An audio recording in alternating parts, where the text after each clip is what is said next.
Following the studio logos, the very first frame of Spider-Man Into the Spider-Verse is this.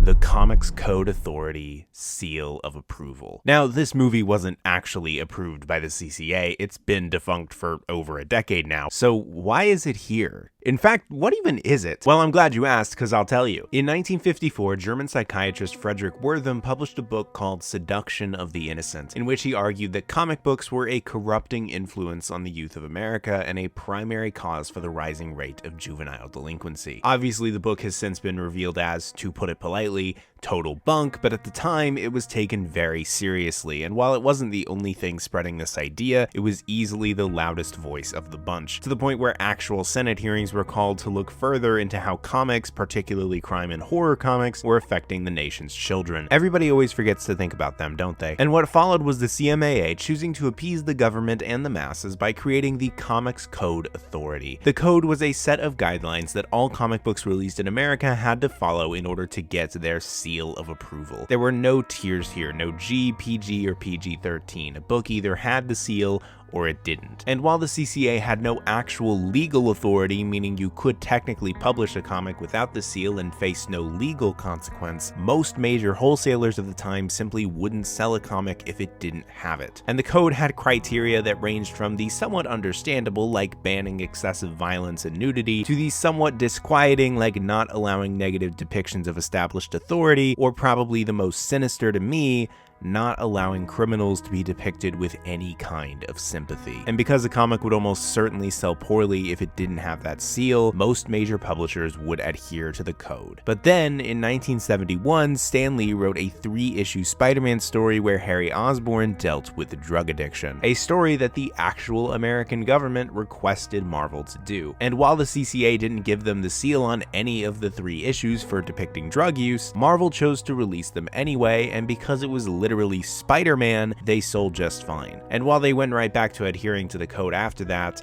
this is generally seen as being one of the major death knells of the code, as it not only showed that a comic could still perform well without it, but it also led to the code being revised to become slightly less strict. This would happen again in 1989 as frustration with the code grew and the advent of direct market distribution gave publishers a way to sell without the seal. Over time, more and more comics were released without the code, some being released specifically for adult audiences such as those under DC's Vertigo imprint, until finally in 2001, upon being denied the seal on an issue of X-Force, Marvel decided to stop submitting comics entirely, opting for their own rating system. And finally, in January of 2011, DC and Archie Comics, the last 2 publishers still using the code, stopped as well, rendering the code defunct, even if it was ultimately irrelevant, long before then. So with all of that said, why have the seal at the beginning of this movie? Especially considering that by the code's strict guidelines, it probably wouldn't have gotten it if it was actually submitted. It's most likely a small reference to Spider-Man's role in making the code irrelevant, something of an inside joke. But I also feel like the irony of it is reflective of Into the Spider-Verse itself and the story that it's telling. Because really, the comics code was just a way to assuage the worries of parents and churches who were afraid of the things comics had in them. But they didn't want to have to read and engage with the comics themselves to find what they deemed acceptable material. The seal was a tool to comfort those people, let them live their lives worry-free knowing their children weren't reading stories that they would find objectionable. It allowed these people to remain firmly in their comfort zone, firmly planted in what was familiar and unchallenging. And when I look at Into the Spider-Verse, I see a movie that's all about refusing comfort zones. A movie built on a foundation of doing things differently. They could have made Peter Parker the main character, but they went with the far lesser known Miles Morales. They could have gone with a realist animation style, but they chose this much more expressive, unorthodox style instead. They could have told a multiverse story that relied on nothing more than cheap cameos and Easter eggs, but they chose to tell a story about a kid starting to grow up and realizing just how scary and unfamiliar the world is. Into the Spider-Verse was, in many ways, a major risk, a movie that acted as a pure antithesis to what the comics code represented. Since its release in 2018, Into the Spider-Verse has become known as one of the most unique pieces of mainstream Western animation ever made, with its influence still being felt 5 years later and its upcoming sequel being one of the most anticipated films of the year for many. And so today, I want to talk about Into the Spiderverse. I want to talk about the story it chose to tell. A story about a kid struggling to escape his comfort zone. And of course, that starts with talking about the kid himself, Miles Morales.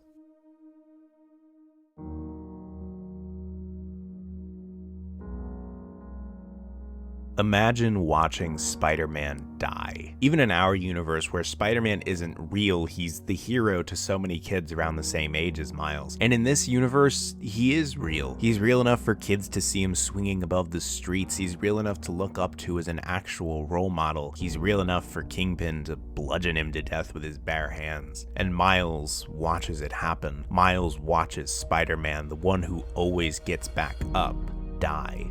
But not before he gives Miles a job to do. This override key is the only way to stop the collider. Swing up there, use this key, push the button and blow it up. In his desperation, Spider-Man puts this expectation onto a kid who just got these powers and doesn't even really want them, let alone does he know how to use them. But watching Spider-Man die, knowing that he's the only one who can do this, forces him to at least try.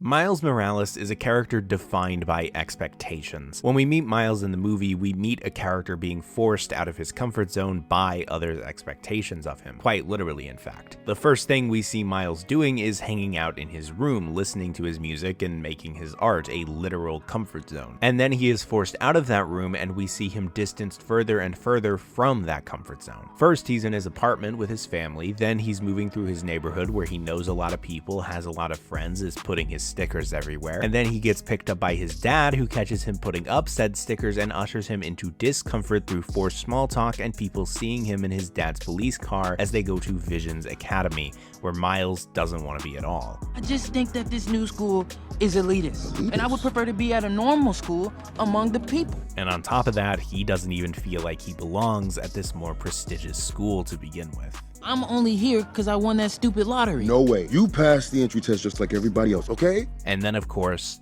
this happens.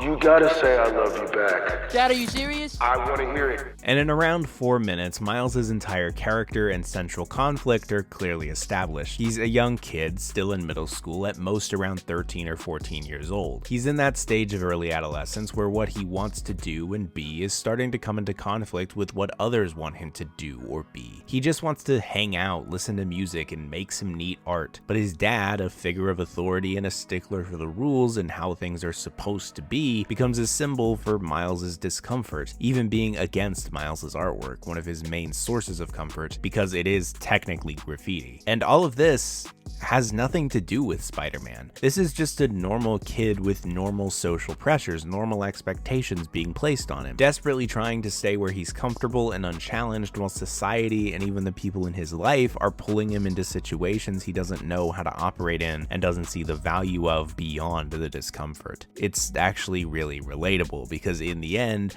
all those expectations are at the root of something that everyone has felt at one point in their lives. That dreadful demon, anxiety. While I'm not going to claim that Miles has an actual anxiety disorder because I don't think that he does, anxiety is still a major aspect of his character. As someone with so many expectations placed on him at all times, he is under an enormous amount of pressure to meet those expectations. And they can be as big as the expectations of a father wanting his son to be successful in life, and as small as the expectation of judgment from your peers for doing something embarrassing like accidentally tearing out your crush's hair because you developed sticky skin from a weird spider that bit you. You know, that thing that happened to everyone in middle school. Miles' powers are actually pretty interesting from this perspective because most of them only seem to exacerbate that anxiety and discomfort, such as the aforementioned sticky skin, but also his newfound spider sense that makes him hyper aware of his surroundings, intensifying that fear of what others are saying about him or what they think of him. But his entirely unique powers, the ones that only he has, could certainly be seen as the kinds of powers someone struggling with anxiety would want to have. The ability to repel something if it gets too close, and the ability to go invisible in a stressful situation. Both of these in their own ways are means of escaping, getting away from uncomfortable situations and expectations. And when Miles realizes he has all of these powers, his reaction isn't elation or excitement, it's panic and fear, anxiety towards the expectation of great power, the expectation placed on him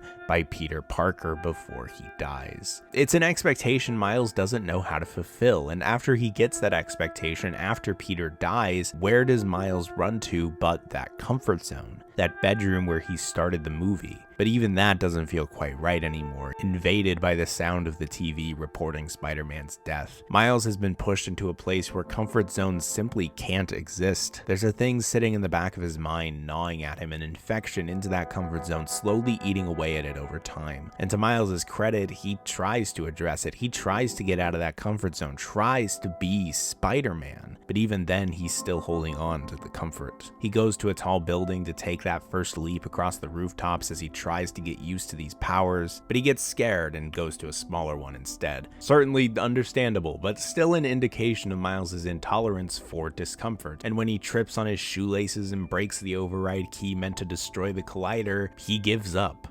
immediately. He doesn't even consider other possibilities. He just goes to Peter's grave and tells him that he's not the guy to do this. He went a little ways out of his comfort zone, failed miserably one time, and just decided to call it quits, ready to use that failure as an excuse to go back to the familiar. But then someone shows up at the graveyard and things start to change.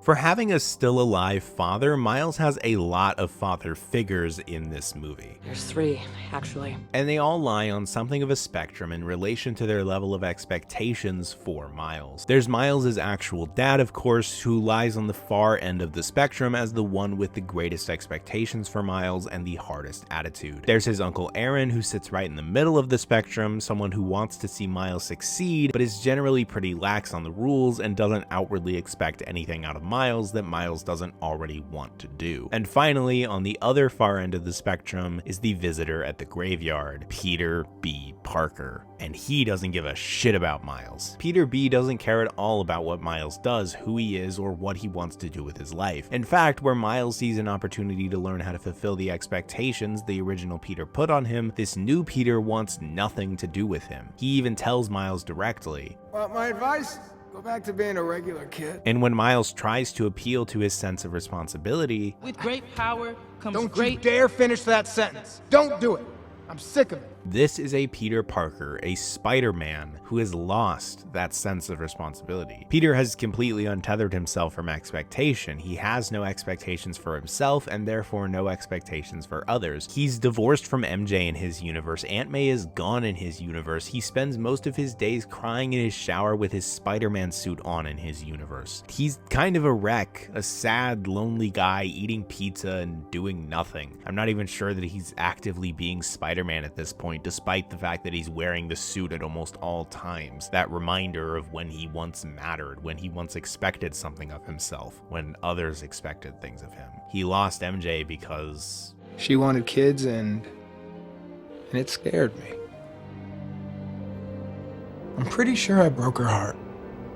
his expectation of what it meant to have children, the fear of that new kind of responsibility, distanced him from the person he loved the most. And as a result, he just decided to stop caring at all. But now here's Miles Morales, the first person to expect anything of him in a long time. Miles expected this Peter to be the same one he met before, but it's not. And because Miles' own expectations of Peter B aren't met, it forces him again into discomfort where the only way out is to adjust and adapt, take initiative and opportunities. And it's only in having to adjust his expectations of Peter that he is actually able to learn from him. Peter gives Miles 2 Spider-Man lessons in a short span of time: how to unstick and how to web swing. The way he learns the former is by relaxing and being in the moment, and the way he learns the latter is by not thinking, not listening to all the different things Peter is saying and just doing it. From Peter B, Miles learns to let go, adjust his expectations of things, and just try. But for the other extreme of that spectrum, Miles' father, it becomes difficult to let go of expectation. There's this small moment after Miles gets his power where he desperately wants to tell somebody about it, and he tries to call his dad, but before he can even pick up, Miles ends the call. Because why would he call his dad about this? Up to that point, we know precisely two things about Miles' father. He's a source of discomfort for Miles, and he hates Spider-Man. This situation is already a great discomfort for Miles. Why would he call someone that would only add discomfort and make things harder for him? Someone who would probably care more that he got bit while putting up graffiti than that he's confused and scared right now. Miles has a specific expectation of who his dad is, and that is someone who isn't going to be on his side, someone who doesn't view him as enough, someone who only ever pushes him to be something else and doesn't take his feelings into account. We all make choices in life. It doesn't feel like I have a choice. You right now. don't! It's hard to say that Miles hates his dad. I certainly don't think that he does, but there is a distance here. Miles doesn't feel safe sharing his life with his dad, sharing the truth, because when he wants something, when he feels a certain way, all his dad does is disregard the fear and the anxiety. He's obviously a caring guy who loves his son, but he has his own anxiety towards Miles being as great as he believes he can be. He doesn't want Miles to end up wasting that potential or becoming something less than he's worth, but the way that he communicates that insinuates that great things are the only acceptable things for Miles to do. For how much anxiety originates from other people's expectations of us, a lot of it also originates from our expectations of other people and other possibilities. What we expect other people to do or to be, what we expect of life and our choices, that is the definition of anxiety. To fear that we'll be embarrassed if we do something, or to fear that we're not ready to handle great responsibility, or to fear that the people we care about won't care about us the way we need them to. And as easy as it can be to say just let go, just be in the moment, just do it, just try, there is one more way that anxiety originates from expectation. The way that I think is the hardest to get over. The way that I think is best exemplified through Uncle Aaron. Miles has a very clear expectation of his uncle, one that doesn't cause him any anxiety at all or force him to adjust his attitude or perception. For Miles, his Uncle Aaron is just a chill dude with a cool apartment, a guy who doesn't really expect anything from him, doesn't put any pressure on him whatsoever. When Miles says he has to go do some homework, reminded by his dad and looking dejected about it, Aaron turns the conversation towards Miles's art and even takes him to put it up. Aaron doesn't challenge Miles in any real way. He doesn't push Miles to be better, doesn't force him out of his comfort zones, but rather reinforces them. He cares more about Miles than Peter B does at the start, but he's not nearly as strict or expectant as Miles' dad. And so Aaron himself becomes a comfort zone for Miles, and when Aaron isn't available, his apartment becomes a literal comfort zone. The first person Miles tries to call about his powers is Uncle Aaron. When Miles first meets Peter B, he takes him to Aaron's empty apartment to talk to him. On some level, I think it could be said that Aaron is the dad Miles wishes he had, the perfect balance of genuine care and a lack of expectations, a safe place where discomfort and anxiety can't quite get through. But there's a point about halfway through the movie where Miles meets all the other Spider people and he labels himself as the one who's going to get them home, the one who will destroy the collider once everyone else has gone through, since anyone who stays will die.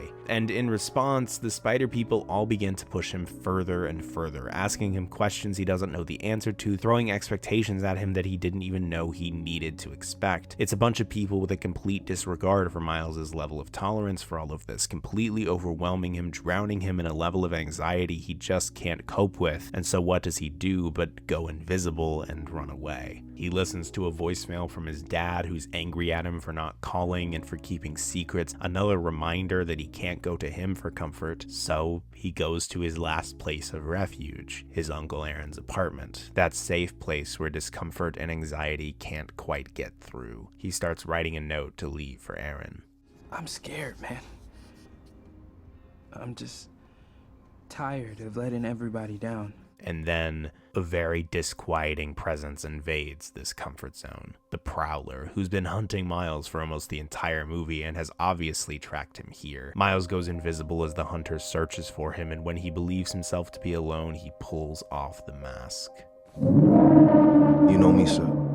I don't ever quit. And suddenly, that greatest comfort zone, that safe space Miles had, the one person he knew he could go to, rely on, expect nothing but love and comfort from, is now the villain trying to hurt him. Miles manages to get away in a panic, but Aaron follows him back to the Spider People along with every other villain of the movie. A battle ensues. Miles makes a run for it, knowing he can't fight these people. He can't fight his uncle, but the Prowler continues to chase him. They go to the roof. Aaron pins him down, gets ready to end him, and Miles, in a desperate bid, pulls up his mask, and Aaron falters. And though it takes a moment of hesitation, he lets Miles down and puts up his hands.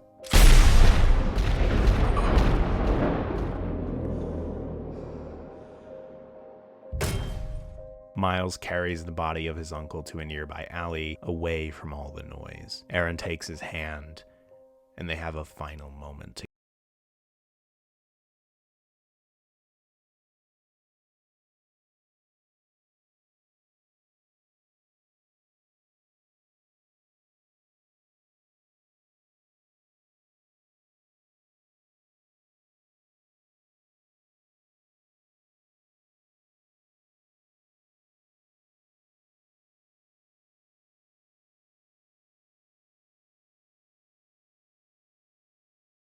The hardest expectations to overcome are the ones we didn't even have. They're the moments we can't plan for, the truths we can't even imagine, the things we never thought to expect but we know must be there, the unknowns and the endless possibilities, the things we won't know how to deal with until it's already too late and we're already in the midst of it. Miles couldn't have possibly expected this. He couldn't have possibly known this is who his uncle was. He couldn't have possibly gelled the realities of Aaron being a source of comfort at the same time that he's literally been trying to kill him. But that's the thing, isn't it? As you grow older, see more of the world and the people in it, you begin to realize that comfort and discomfort often stand side by side. Hell, it was with Uncle Aaron trying to comfort Miles by helping put up his art that Miles got bit by the spider and became involved in all this. Every comfort zone, everything you think you're completely familiar with, is just a spider bite away from becoming something new and hard and scary. And as that knowledge seeps into your mind, suddenly everything is defined by the possibility of discomfort and harm, the possibility of pain or embarrassment or fear because of all the unknown expectations. Miles runs back to his dorm room at Brooklyn Visions. At this point, there are no comfort zones left for him. He can't go back home. He can't go to Aaron's apartments. This is the closest he can get. And all the spider people show up and try to express that they understand what he's going through. They may even be the only ones who do. But following that, Peter B tells him that they're going to the Collider without him, and that he's the only one staying behind. Maybe it was Miles' expectations of him that caused him to make that decision. Maybe with Miles, he realized just how far he had fallen from what Spider-Man is supposed to be, and now he's willing to make that sacrifice, believing that he doesn't have anything left in his universe to go back to anyway. And Miles just isn't ready to do this himself, so he ties Miles up in a chair to stop him from following them, takes the new override key with them, and when Miles asks when he will know he's ready, You won't. It's a leap of faith. they all leave with Miles's mouth webbed shut, unable to speak, and while he's trying and failing to get free, there's a knock at the door. It's Miles's father. But Miles can't speak, can't tell him anything, so his dad just talks. He tries to tell Miles about his Uncle Aaron, but he can't quite get it out. The two of them had a complicated history, and it's implied throughout the movie that he always knew who his brother was. And it caused a rift between them that they were never able to bridge. And Miles's father doesn't want that to happen between them. Look, I know I don't always do what you need me to do or say what you need me to say, but I see this spark in you. It's amazing. It's why I push you, but it's yours. Whatever you choose to do with it, you'll be great. It's a moment of vulnerability we haven't seen from this character. A man who stood as this figure of authority and a stickler for the rules, who pushed Miles out of his comfort zone every chance he got, seemingly disregarding what Miles wants or feels. And here, he's exiting his comfort zone by relinquishing that control. That spark is Miles's, and it's up to him what he does with it. And with that assurance, Miles finds that spark inside himself, quite literally, and is able to free himself. And what follows is a scene that has become one of the most beloved in any Spider-Man movie. Miles goes to the top of a building much taller than even the one he was scared to jump from earlier, an actual skyscraper. He sits on the top, fear in his eyes. He pulls down his new mask, gets ready, and takes that leap of faith. Swinging through the city, running across the sides of buildings, flying high in a sequence that I can only describe as triumphant. The sequence the movie has been building to from the start. From the beginning, where we see this kid stuck in his own world, his comfort zone, now taking that leap into the unknown, choosing to do something even when he doesn't know what's going to happen or if he's truly ready to face it. Just trying because no one else can try for him. He's not doing it for anyone else. He's not trying to fulfill others' expectations of him. He's not trying to make his dad proud or anyone else. He's doing this for himself, to find who he is, not to be what everyone else wants him to be. Because if he doesn't take that leap of faith, doesn't face the possibility that he isn't ready, he'll never be all he can be. Miles had to believe that trying was its own success. Choosing to take that leap of faith was its own success. That's what it means to free yourself from expectations. That's what it means to escape your comfort zone. It means redefining what success means to you, not to everyone else, not to society at large, but to you, to find your leap of faith and take it. I don't know if you can tell by way of this entire video, but anxiety is something I deal with a lot. Those unknown expectations in particular have been a struggle for me for a long time. And so I've always tended to stick to my comfort zones, stick to what is familiar and run away from whatever isn't. That fear can be too much sometimes, and it has often prevented me from doing even the most basic of things because of all the fear and what I may not even know to expect. And I think that's why seeing Miles take that leap of faith is always so powerful to me. To feel that triumph of a kid finally choosing to do the thing that scares him the most in order to become what he always needed to be. A leap of faith can be a lot of things. It can be a literal leap like with Miles, sure, but it can be as small as trying a new food or going to that place down the street you thought looked kind of cool, or being vulnerable with someone who needs you to be vulnerable with them. It can be a man going back to his own dimension to face his own issues, even though he's scared. How do I know I'm not gonna mess it up again? You won't. Right. Hate to leap of faith. Even releasing a comic without some arbitrary seal created by people's fear of discomfort and challenge can be a leap of faith.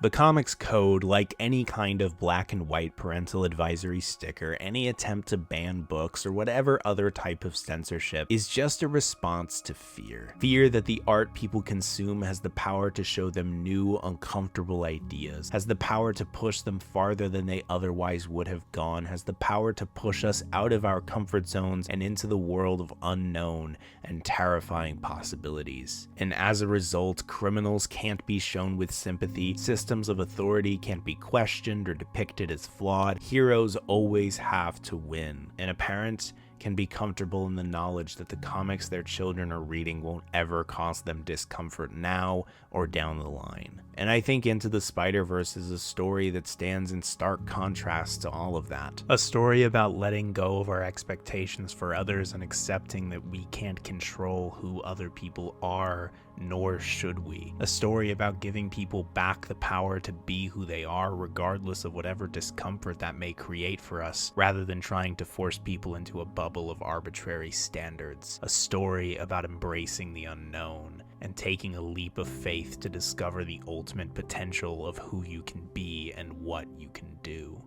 There are certainly other Spider-Man movies I prefer to this one on the whole, but there are none that I think so perfectly capture why Spider-Man continues to be one of the most beloved characters of all time, in or outside of comics, even over 60 years since Amazing Fantasy number 15. And that is the understanding that anyone can wear the mask. You can wear the mask. Spider-Man is the character who takes those leaps of faith, who does what he has to do even when it's hard, who always gets back up. And if you can wear the mask, then you can do that too. Maybe you can't stick to walls or go invisible, but you can take those leaps of faith. You can do things even if it's hard, even when it's really, really hard. You can always get back up and try again. That's always what Spider-Man has been. And the beauty of Into the Spider-Verse is that it's not that Spider-Man is the only one who can do those things. It's that anyone can be Spider-Man.